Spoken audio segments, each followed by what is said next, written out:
अनाया ने सुबह उठकर ताजे फल और सब्जियां खाईं। जैसे ही उसने पहला निवाला लिया, उसकी आंखों में एक अजीब सी चमक दौड़ गई। उसके हाथों में अचानक बिजली जैसी फुर्ती आ गई। उसने मेज को एक उंगली से धीरे से धक्का दिया और मेज जादुई रूप से हवा में तैरने लगी। यह उसकी नई एनर्जी बूस्ट शक्ति थी। उसने दौड़ना शुरू किया तो वह पलक झपकते ही एक कोने से दूसरे कोने तक पहुंच गई। इसके बाद अनाया ने स्नान किया।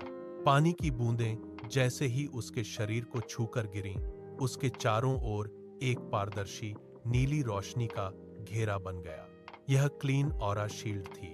अनाया ने एक धूल भरे कमरे में कदम रखा, लेकिन धूल का एक कण भी उसे छू नहीं पाया। उसे अब पूरी तरह समझ आ गया था कि उसकी अच्छी आदतें ही उसकी असली ढाल हैं और उसकी सबसे बड़ी ताकत है। इसी बीच शहर के दूसरी ओर एक पुरानी जर्जर इमारत की छत पर काला धुआं जमा हो रहा था। वहां मिस्टर बैडमैन खड़ा था। उसकी लाल आंखें अंधेरे में जलते अंगारों की तरह चमक रही थीं। उसने अपने हाथ हवा में फैलाए तो उसके हाथों से निकलने वाली काली ऊर्जा अचानक बुझने लगी। उसने गुस्से में अपना हाथ दीवार पर दे मारा। दीवार में दरार पड़ गई, लेकिन उसकी काली शक्ति गायब हो गई।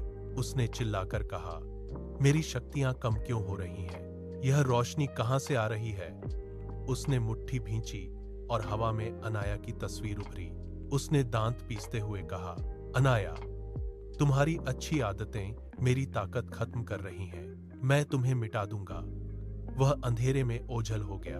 क्या अनाया अपनी इन नई शक्तियों से उसका सामना कर पाएगी? क्या उसकी अच्छी आदतें इस अंधेरे को हरा पाएंगी? जीत किसकी होगी?